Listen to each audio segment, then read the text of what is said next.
Good afternoon, everybody. I'm here in one of the most beautiful spots, about 40 kilometers upstream from Victoria Falls on the Zambezi River, and I'm here with Sara Gardiner, co-founder of Matetsi Victoria Falls. Sara, it's always amazing being out here. Thanks so much for having me. Thanks, Luke. Thanks for coming out. It's great to have you here on another beautiful day. Well, as this breeze is just pushing into us, I feel like I could sit here forever and just enjoy myself. It's so tranquil out here at Matetsi.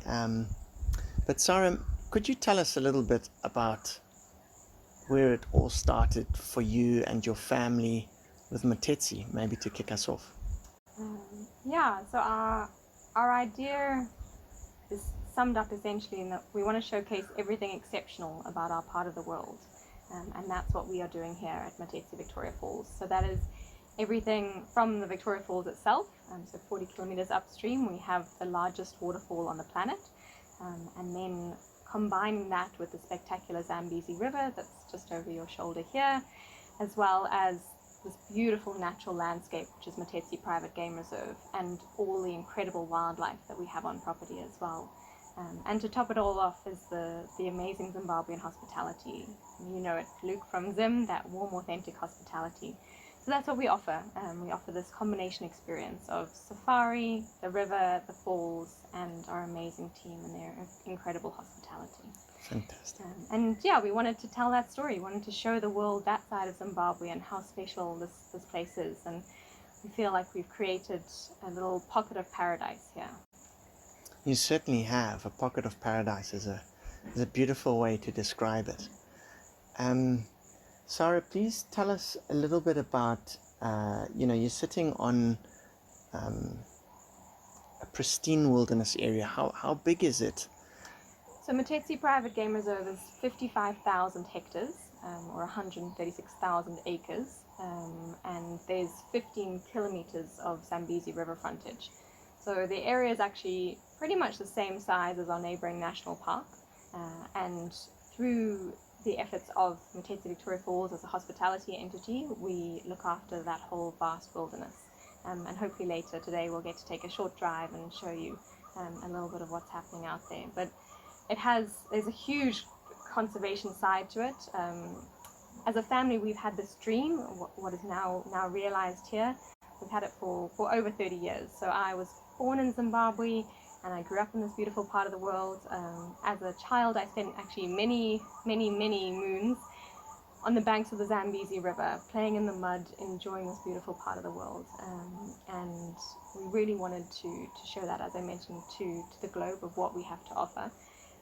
And here at Matetsi, when we first became involved with the property, with Matetsi Private Game Reserve, it had been decimated by poaching and illegal hunting, and so it's been quite a long and slow journey to bring it back to where it is now, but an amazing rewilding process, and it really is thriving, just through a positive human presence, an amazing roads and communication network, and then putting in 16 solar-powered boreholes.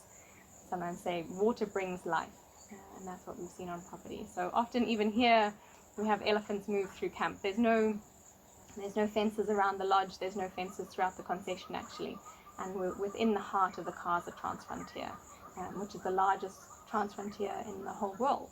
So a very, very special part of the world. Special to play a big role in that transfrontier setup. But I just want to dig in a little bit more into Sara as that little girl growing up and, growing that passion for the Zambezi River. How did it end up? Did you put your hand up the highest in your family to say, look, guys, no one else is taking this position. I'm going to be stationed there. I'm running this place. How did that work? How did you guys agree on that?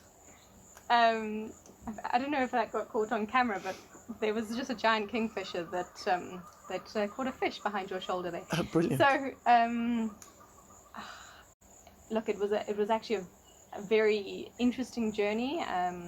From Zim, I went to the UK for a while. I actually ended up, I don't know if you know this, Luke, doing a PhD in physical and theoretical chemistry, of all things. Wow. But halfway through that, decided that I really wanted to come back to Zimbabwe. This country has so much to offer, and I feel I have something to offer here as well. long story short, I didn't put my hand up the highest, but Matetsi definitely, basically it called me and I made my way over here. I was in Harare for some time and I joined the team full-time 4 years ago. And it's home. This is where I feel at home, and I feel very much. I love being in the bush. I love being on the river. I don't really know how to verbalize it. This is where I feel like I'm my best self. Yeah, and we can tell that.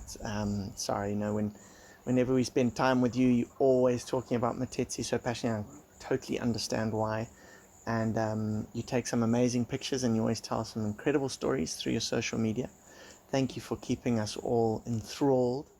Please could you tell us a little bit about the incredible design work that's been done here and how well it blends in with the outdoor scenery? So when we were conceptualizing Matetsi, we really wanted it to give our guests the freedom of time and space. So the rooms themselves are very spacious and very comfortable. More than that, we really wanted to again showcase Zimbabwean talent. So we worked with a female Zimbabwean architectural designer, and she brought in individual Zimbabwean artisans that have contributed to the space that we're sitting in now.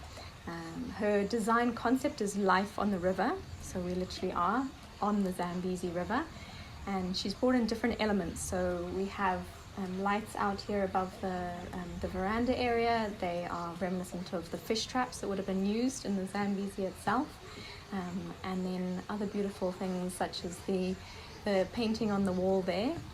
So this is by a Zimbabwean artist, a lady called Helen Teed, and she actually created 18 of these pieces. So there's one in each of our suites, and if you put them together, they make a map of Matetsi Private Game Reserve. Wow. So very much tying into this beautiful part of the world. It's very, very special, hey? And there's a lot of detail in here, but at the same time, it certainly doesn't clutter up the space. And you've got, what's the footprint? How big are these? I mean, can you remember the sort of the layout? They're about 1,000 square feet or 100 square meters for each unit. So it really is spacious. But we also have iPads for guest use. And we set those up with the tree book, the bird book, the mammal book. So if guests have loved their time out on safari and they want to read a little bit more about lions or a special tree that they saw, they can do that from the comfort of their suites. I love that. And, I was getting a bit worried when you said we've got iPads, and I'm looking out at the best possible natural screen I could be looking out at. And so why would I look at an iPad? But then when you said that it has all the tools to complement that. Exactly. Fantastic. Exactly. Very special. Right, Sara, we're coming up to main area of West Camp. Yes. And this is always pretty special as you walk out through here and you just got that full expanse of the river. But can you tell us a bit about the layout here and maybe a bit more about the design and obviously complementing the river going past? Yeah, so again, that theme of life on the river, right here on the banks of the Zambezi. And this is the space where guests are coming through for most of their meals. So we do dining out in the bush, and we have a wine cellar, which is another wonderful space that we use. We also do our breakfast, lunch and dinner here. And then we've got our indoor seating area, the bar. We've got a great interactive kitchen, so chefs will use that often at breakfast time. They'll be there making breakfast for our guests. And then out here, this beautiful space is very much connected with nature, and you probably can't pick it up on the audio, but really, really beautiful bird life. And this evening we're actually setting up a boma dinner for our guests, so we can take a walk in there and give you an idea of what that looks like. Brilliant. Love to see that. Just beyond the fire pit, they're warming the grills on the fire there. We will set up a full bar area. And then we've got our braai barbecue type vibe for our Africa theme night tonight. So, awesome. Yeah, almost ready for our guests.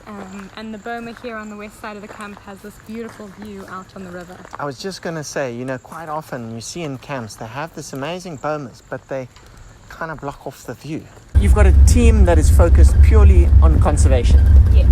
Yeah, so we have a conservation manager, and he has a team under him. Their focus is everything from the roads that we're driving on now. So a clear roads network is essential for us to be able to move through the property.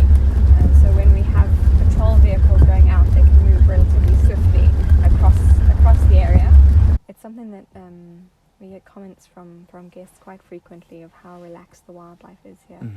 And I think, I mentioned earlier how when we first came on property there was very little wildlife, whereas now the wildlife really has settled in and they don't see our vehicles as a threat. They are very, very relaxed, which is wonderful. 5 years ago, if we saw a leopard sighting, it was quite rare. So just wonderful to see nature settling back in. That's a fantastic success story. So obviously, home to plenty of elephants. Yeah, but what sort of other species can you expect to see on Matetsi? So we have naturally occurring here 4 of the big 5. So big elephant country, lots of elephants, big herds of buffalo, and then we also have lion and leopard as well. And then getting to the antelope, plenty of impala, kudu. We get sable more in the southern part of the reserve, and then we also see species like roan antelope, eland, and then lots of the smaller antelopes, so things like Sharp's grazebuck, for example, steenbuck, and of course you've got the vervet monkeys, the warthogs, the baboons, so quite a nice range of species throughout the property. And my favourite that I've seen, wild dogs. And wild dogs. And then, of course, because we're on a private property, we can also do night drives. So then you've got the nocturnal species. So civet, serval, you see the African spring hare, sort of African kangaroo. All sorts. We have had guests see aardvark, aardwolf. Brilliant. Wow. And then very rarely sightings of things like brown hyena, also bat-eared fox as well. And apparently our guide saw a pangolin last week. Really? Very exciting. Was that you, Mike? No. Lance was on that sighting. Wow, that is a fantastic sighting. Very. Sara, it's always such a pleasure to be out here with you. You're always so amazing and accommodating. Thank you so much for having us, and what a better way to finish the day than a cold gin and tonic. Cheers. The best. Cheers, Luke. Thanks. Here's to the best glowing skies in Africa. Another gorgeous sunset. Absolutely. Yes. If you like this episode and don't want to miss out on other ones, please go to YouTube, look for Luke Brown Zim, and hit the subscribe button. Thanks.